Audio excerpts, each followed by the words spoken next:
হ্যাঁ ভাইয়া বলেন। জি ম্যাডাম, এই যে আপনার অর্ডার। হ্যাঁ ভাইয়া অর্ডারটা দিন। জি ম্যাডাম, 1 মিনিট। ভাইয়া সবকিছু ঠিক আছে তো? জি ম্যাডাম, সবকিছু ঠিক আছে।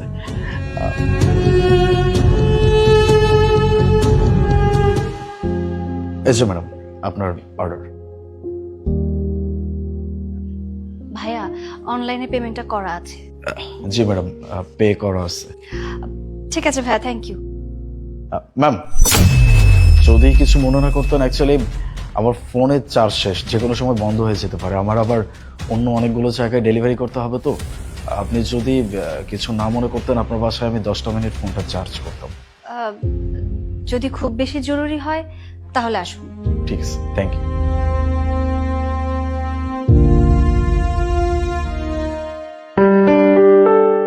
ভাইয়া আপনি এখানে বসুন, আমি আপনার জন্য এক গ্লাস পানি নিয়ে আসি। না না ম্যাডাম, কিছু লাগবে না। আপনি আপনার কাজ করতে পারেন, আমি জাস্ট ফোনটা চার্জ করেই চলে যাব। ঠিক আছে।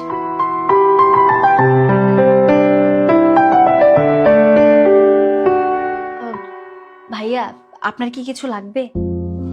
না না ম্যাডাম, কিছু লাগবে না। আমি তো বললাম যে ফোনটা চার্জ হলে আমি চলে যাব, সমস্যা নেই। ঠিক আছে। ম্যাডাম, হ্যাঁ আপনি যদি কিছু মনে না করতেন, আপনাকে একটা প্রশ্ন করতে পারি? হ্যাঁ বলুন। না মানে, এই যে আপনার পুরো শরীরে মারের দাগ, ব্যান্ডেজ, এগুলো কিভাবে হয়েছে? না না, তেমন কিছু না, আসলে ছোট একটা অ্যাক্সিডেন্ট হয়েছিল তো, সেটারই দাগ। ম্যাডাম, আপনি কি আমাকে বোকা পাইছেন? কোনটা অ্যাক্সিডেন্টের দাগ আর কোনটা মারের দাগ এটা তো আমি খুব ভালো করে জানি। আপনি যদি না বলতে চান তাহলে সেটা আলাদা কথা।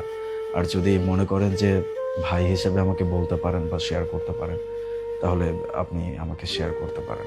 আসলে আমার মনে হলো তাই আমি আপনাকে জিজ্ঞেস করলাম। যদি বলতে না চান তাহলে কোনো সমস্যা নেই। আসলে আমার তো এই কথাগুলো শোনার মতো কেউ নেই বা বলার মতো কেউ নেই। আপনি যেহেতু শুনতে চাচ্ছেন, আমি আপনাকে বলি। কিছুদিন আগে বাবা মায়ের রমতে গিয়ে যে ছেলেটাকে বিয়ে করেছিলাম, সেই ছেলেটাকে বাবা মা কখনোই মেনে নেবে না, সেটা আমাকে একদম স্ট্রেট বলে দিয়েছিল। তাদের রমতে গিয়ে আমি বিয়েটা করে ফেলেছিলাম, কারণ ওই ছেলেটাকে অনেক ভালোবাসতাম তো। আমার একটা ভাই ছিল জানেন, সেই ভাই আমাকে অনেক ভালোবাসতো, আমাকে অনেক সাপোর্ট করতো। আমার ভাইও আমাকে অনেক বুঝিয়েছিল যাতে ওই ছেলেটাকে আমি বিয়ে না করি।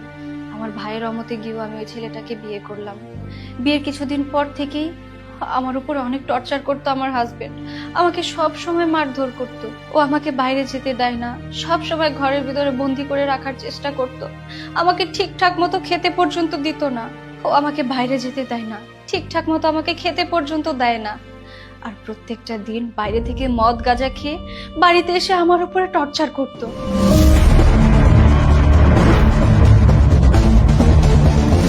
কারণ ও ভালো করেই জানতো আমার যাওয়ার মতো কোনো জায়গা নেই, আমার দুঃখের কথাগুলো কাউকে বলার মতো কোনো মানুষ নেই।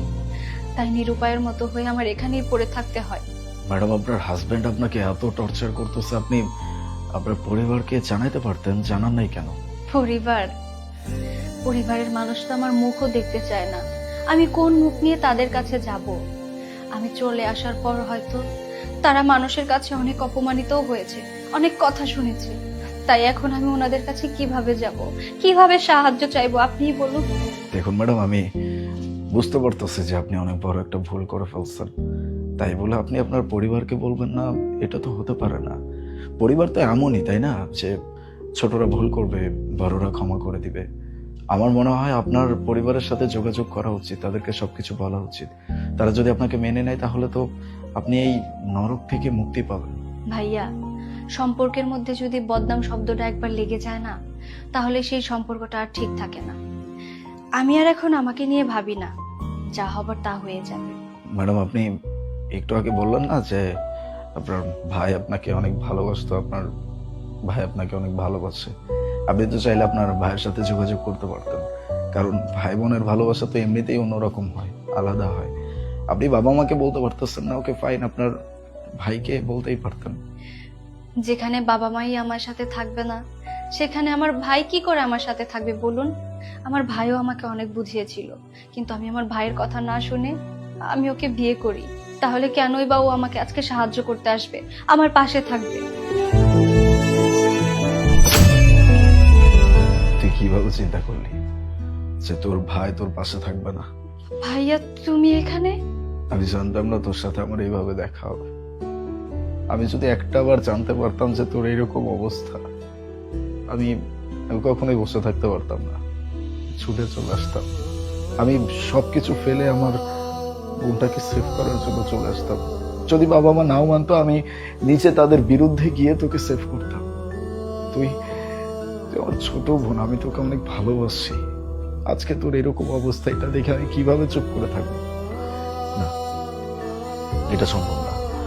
আমি তোকে আর এই নরকে থাকতে দিব না। এখান থেকে তোকে সেভ করতে হবে। ভাইয়া দেখো, আমার অনেক বড় ভুল হয়ে গেছে, আমাকে তুমি মাফ করে দাও। না না, ক্ষমা চাইতে হবে না। তুই আমার ছোট বোন হয়ে আমার কাছে কেন ক্ষমা চাচ্ছিস? আমি মানতেছি তুই একটা ভুল করছিস, কিন্তু সেটার প্রায়শ্চিত্ত তো এখন তুই করতেছিস। আমি বুঝাবো, বাবা মাকে আমি বুঝাবো, তাদেরকে এটা বোঝাবো যে ও ভুল করে ফেলছে, তার মানে এই না যে তাকে এভাবে শাস্তি দিতে হবে। ও এখন ভালো নাই। চিন্তা করতে হবে না, তুই তুই আমার সাথে চল, আমি সবকিছু ঠিক করে দিব। তুই চল।